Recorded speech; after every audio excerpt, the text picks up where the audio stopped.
right, well, China and Russia conducting a joint naval operation, bringing 11 ships near the coast of Alaska last week. The U.S. mobilizing 4 destroyers and patrol planes in response to guide the ships away from U.S. waters. The Wall Street Journal editorial board writing, quote, "The naval patrol is best understood as a warning that U.S. territory isn't safe, as well as a test of how the U.S. will respond. The world is getting more dangerous, and a complacent U.S. political class isn't educating the public about the growing threats." The U.S. political class are not warning their citizens about the threats that are happening in this world, how vulnerable we really are. For many, many years now, we here at the BICOG have been warning our people about the coming war with China. We've been telling our people about how vulnerable Alaska, our northern border, really is, and how we really don't have a military response when it comes to our northern border, do we? And I think here in Canada, I don't think the Canadian government really cares what goes on in Alaska. Of course, we have a leader up here, Justin Trudeau, who is a socialist and is friendly towards the Chinese dictatorship in Beijing. So Alaska, China can do what they want in Alaska. Canada really doesn't care, do they? And they're not really warning our citizens about what's going on in our northern border. Now here, just recently, Thomas Cantonacci of Fox News reports, and it really wasn't reported in the mainstream media. They're really not paying attention about what's going on in Alaska. It says here, China, Russia send naval warships near Alaska, triggering a forceful U.S. response. Now, why would they do that? Why would Russia and China have a military naval operation up in Alaska? Because they know how vulnerable Alaska really is and that we don't pay attention to our northern border. It says here, China and Russia conducted a joint naval operation near U.S. territory earlier this week, triggering a large response from the U.S. Navy, Fox Digital has learned. This joint operation, conducted by 2 significant American adversaries, consisted of 11 ships and neared Alaska's southwestern coast, according to Senator Dan Sullivan, the Republican senator of Alaska, who was briefed on this matter earlier this week by U.S. defense officials.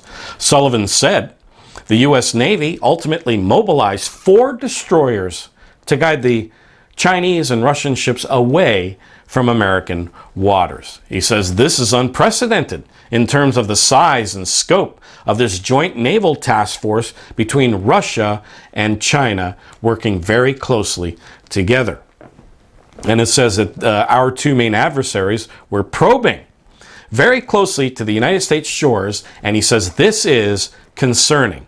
And it says it just solidifies this idea that we've entered a new era of authoritarian aggression led by the dictators of Beijing and Moscow, who are increasingly aggressive, he says.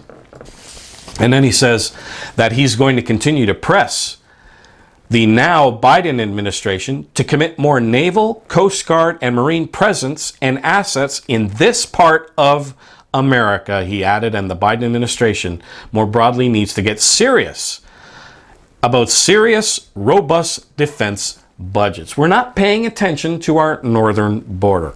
It says this is an historical first, Brent Sadler says. He's a senior research fellow at the Heritage Foundation.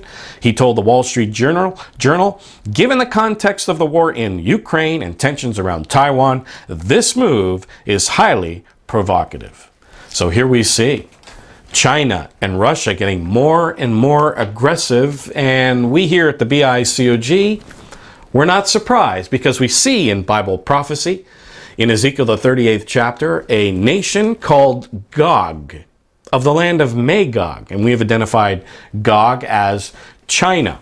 And it says that there's this huge assembly that's going to take place, and many people with you, which ties with another prophecy of Ishmael in Jeremiah the 49th chapter, verses 31 through 32. And of course, Ishmael is modern day Russia, and you can download our booklet, Russian Prophecy, and we'll prove that to you.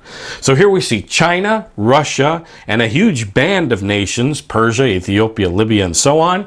And we've identified all these nations in that booklet, China and Prophecy.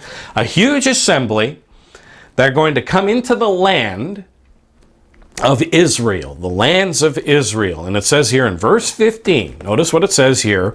We've been preaching this prophecy for many, many years, showing that they are going to come from the north. Ezekiel 38:15, it says, and you, talking about God, China, shall come from thy place. Now, when you look at the Hebrew, it means military place, military station, military bases, out of the north parts. And when you look at the Hebrew, it means the extreme north. Out of the north parts, you and many people with you, and that includes Russia, Ishmael, all of them riding upon horses, a great company, and a mighty army. And of course, Joel, the 2nd chapter, says that they're going to be like locusts to cover the land and devour the whole land. It says, you shall come up against my people Israel. And who is Israel today? That is Ephraim and Manasseh, a nation and a company of nations. And that is modern day United States, British Commonwealth of Nations. Read our booklet, The United States and Britain in Prophecy, and we will prove that to you. You shall come against my people Israel, that's the U.S., Canada, Australia, New Zealand, as a cloud to cover the land. And of course, as I mentioned, Joel says they're going to be like locusts. They're going to come in and devour the entire land. It shall be in the latter days that I will bring thee against my land, or my nation. The main target is the United States of America. So we've been warning our peoples for many, many decades. The political class, they're not warning any of their citizens about what's happening, but we will continue to warn our peoples. The work of the watchman is the most important work on this earth, and you are in contact right now with a ministry that's dedicated to fulfill that commission of the work of the watchman. Get our booklet, China in Bible Prophecy. We'll put the link in the description below, and you will get the booklet within 1 business day after you order it. This is Peter Salemi saying goodbye, friends.